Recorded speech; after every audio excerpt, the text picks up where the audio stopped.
Hello, so today I wanted to talk about noise gates. What is a noise gate? Where would you use a noise gate? And how to use a noise gate. I'm going to cover the main basics today, which should definitely be enough to get you up and running.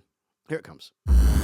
Okay, firstly, what is a noise gate and what does it do? Basically, a noise gate reduces or cuts the signal when it is below the designated threshold. So, for example, this is your threshold up here, and this is a signal. Currently, it's just bubbling beneath that threshold. So anything below this threshold is going to be either reduced or cut completely. When the signal is loud enough and goes above the threshold, then the gate will open and allow the signal through. In its simplest form, that is basically what a noise gate is and what it does. Where would you use a noise gate? Now, the most common place to use a noise gate will be on drums. So for example, the toms within a drum kit. During a song, all of those microphones are open, but the toms aren't playing all the time. They generally just come in mostly for fills or specific sections. So you might not want to have those mics open, picking up the noise of the rest of the kit. So once set properly, it'll mean that when the toms are not playing, it'll either reduce the sound or cut the sound completely. This can be really helpful, and it can help to just clean up the sound overall. In fact, that's another use case. Noise gates are more often than not used to essentially clean up the signal, clean up any noise that's going on unwanted tracks. Another example would be on vocals. Say you've recorded a vocal and you have a little bit of background noise. Maybe you've got like an air conditioner or something, and it kind of just bubbles just beneath the surface there, but it's not louder than the vocal itself. So what you could do is you could set that threshold so the sound of the air conditioner is just beneath the vocal, and then that's going to clean up the signal and you're not going to hear any of that noise. When the vocal is actually singing, that's going to be louder than the threshold, so therefore it's going to open up the gate. So let's firstly look at what the controls do on a gate, and then I'm going to show you some examples in real time of how to use it. Okay, let's firstly look at the controls of a noise gate. Remember, if it's not all making sense right away, when I get to examples, it should hopefully start to become a little bit more clear. Right, I'm using the gate that's within Pro Tools, just a stock version. It's very similar to what I'd consider your standard gate. So if you're using Logic, if you're using Reaper, whatever, chances are the stock plugin is going to have very similar controls to this. Okay, first up, we've got the threshold. So this sets the level that the signal needs to be to open the gate. So remember, a higher threshold, if this is a signal down here, a higher threshold is going to let less signal through. A lower threshold is going to let more signal through. And then that brings me on to range, or reduction, it might also be called. So when the signal is beneath the threshold, the range will determine how much it's going to bring that signal down by. So for example, if you have it all the way to the max, it's basically going to cut that signal completely. If you have a range set to just 6 dB, for example, then it's just going to be bringing that signal down by 6 dB. Depending on the application, that can result in a much more natural sound, which I'll show you in examples next. Right, next up is attack. So this determines how quickly it takes for the gate to open when a signal goes over the threshold. If you're doing drums, for example, you want this attack to be as fast as possible because you want those transients to be going through. If the gate doesn't open quick enough, then it's going to chop some of those transients off and you won't get all of the attack of the drum. With other applications, something less transient, maybe like a vocal or strings or something, you might have the attack a little bit slower just to make things sound a little bit more natural for that instrument. Okay, next up is hold. So once the gate is open, once the signal goes over that threshold, this determines how long the gate is held open for. If it's a snare drum, for example, and it's not held open long enough, then it's going to be cutting off the sound of the snare drum. You're not going to hear that whole drum. And then that directly feeds into the next one, which is release. So this determines how long it takes the gate to close once it's been held open. So do you want it to be held open for a certain amount of time and then stop dead? Or do you want it to kind of trail off a little bit so it's a little bit more natural? Okay.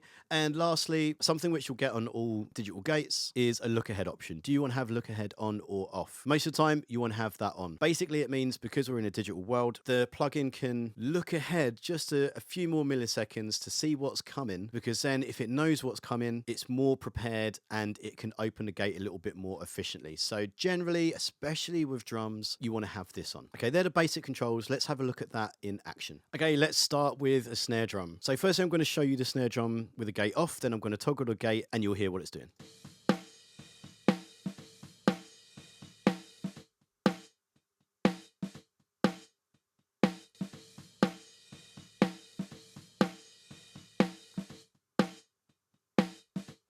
Okay, so you can hear it's clearing up everything that's around it. You're not hearing all those cymbals that are going on, and it's just focusing on the snare. So I'm going to show you how to dial that in. Okay, what we're going to do is we're going to start with the range all the way down so it's pulling out everything. The ratio is on the highest. This basically just means that it's in gating mode. I've got hold at the fastest it can be and release at the fastest. Now remember, make sure our attack is the fastest because we want to have those transients coming through. Now what I'm going to do is I'm going to raise the threshold. Firstly, you're going to hear everything. I'm going to set it to a point where you're just hearing a snare. We're just trying to capture the snare. Now it's got a little bit of almost a ghost note there. I want to capture that too. So I'm going to set it so we're just hearing those hits.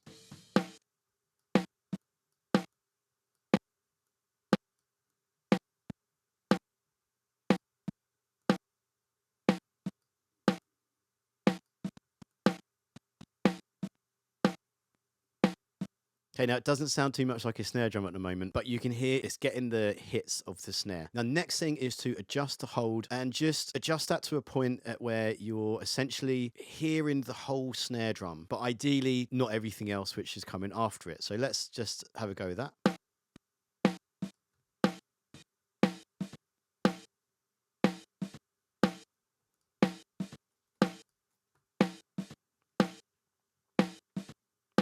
Okay, that's just about there. Now, the next point is to adjust the release, and this is where it's going to sound that little bit more natural, because as much as we're gating these and trying to tidy everything up, we still want the sound of that snare. So let's have a play with the release now.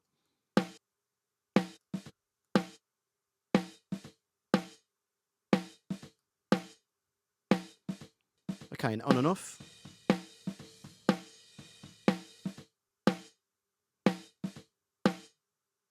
Now, remember, this is pulling the range or the reduction all the way down. So we can make that little bit more natural by pulling the range up so it's not pulling the signal down quite as much.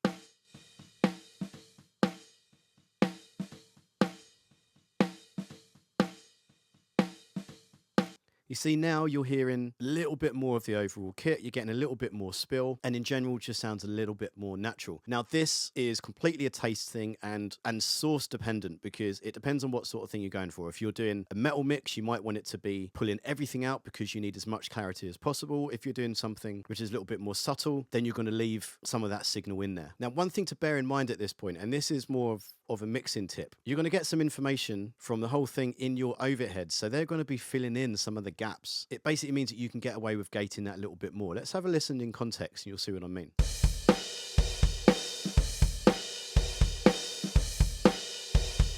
See, with it being quite extremely gated, you don't really notice it because the overheads are filling in the rest of the gaps. Okay, I've got another example for you. If you're enjoying this video, please do me a favor and hit the old like and subscribe. It really does help the channel out. So thank you very much, everyone who is subscribing. Also, if you sign up to the mailing list below, I will send you a bunch of free stuff. You'll get an EQ cheat sheet and some one-shots that you can use in your mixes, all for free, so you might as well. Back to the video.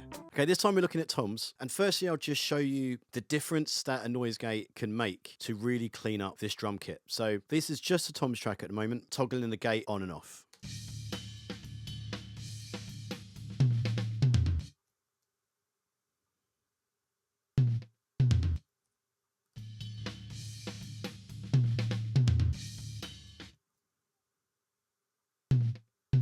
So you notice how much noise is going on in the rest of the kit there. Now, all of that is going onto your mixes, just making it very messy and very dirty. But that wasn't the point that was in question. So here's something I want to show you, and this is to do with the sidechain filters. So I dialed in this sound on the floor tom, and I couldn't get it to just gate the floor tom. It was still hearing the snare. It's still picking up the snare and therefore coming through a little bit more. Let me show you what it sounded like.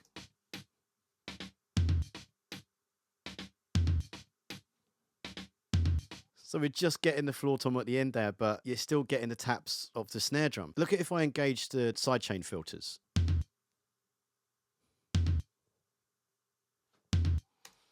Okay, I'll show you what's happening. Now, most stock gates will have sidechain filtering included. I know the Logic ones do, and I'm sure Reaper and whichever DAW you're using will do as well. So that's these two things here. We've got a high pass and a low pass. What you can basically do with this is you can filter the part of the signal which is being sent to the gate in order to trigger it. Now, because this microphone is picking up lots of snare as well, it means that it's going to be hearing some of the snare, and it's not being able to differentiate between between snare and floor tom. This is where the filters come in. What I'm going to do is I'm going to engage both of those, and now I'm going to turn on the monitor section. Again, most stock plugins should have this. Now when I turn this on, it's showing me what the gate is using to operate. So now we can listen to that and we can try and filter out as much as we can. We can try and filter out the sound of the snare and focus as much as possible just on the floor tom. Here we go.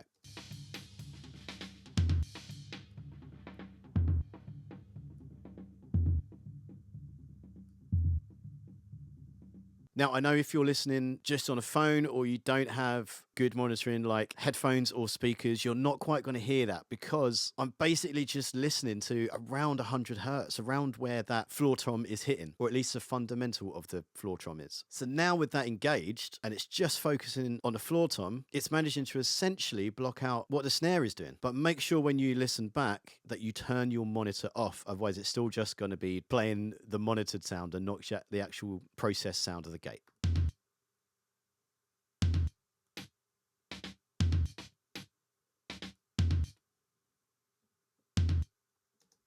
Okay, so what I'm going to now show you very quickly is just a little bit of a before and after with the gates off and on with the kick, snare and toms. I know I didn't show you kick, but it's a similar process to the others. Again, you're really going to notice this if it's on headphones, on speakers, so try and listen that way if you can.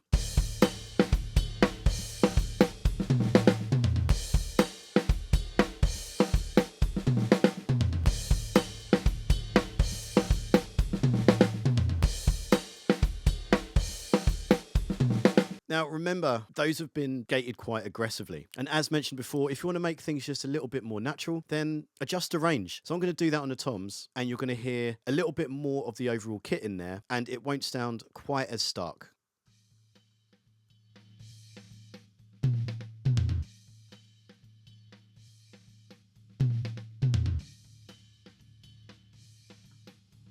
Okay.